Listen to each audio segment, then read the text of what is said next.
Hey everybody. I just didn't have time or the inclination to make a whole entire video when I was cooking this meal, but I just wanted to share it with you because it's really good.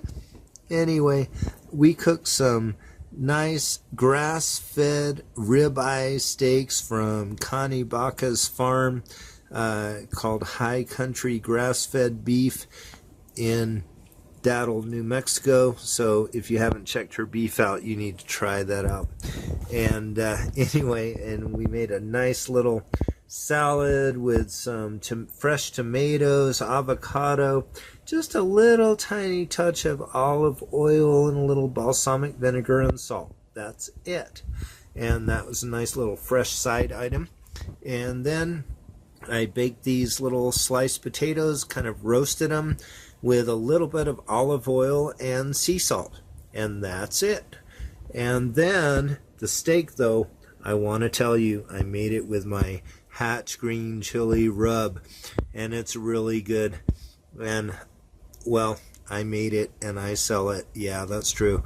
But I also like to eat it. So, hope you like to eat it too. And you can put it on chicken, fish, whatever you want, vegetables. I actually put it on a steak tonight for the first time since I've made it, and it tasted really good on the steak. So for all you people who ask me, what should I put this on? What's the best seasoning for my pork loin or my salmon or my steak? You know what? Put whatever you want on it. But trust me, I've got tons of flavors to choose from, and you'll love them. All right, so this is Lawrence from Mountain Man Gourmet saying that's my dinner for tonight. Hope you enjoy your dinner. And if you want to get some of my spices and rubs, just check them out at mountainmangourmet.com. You can also find us on Facebook and Twitter and YouTube and all that other stuff.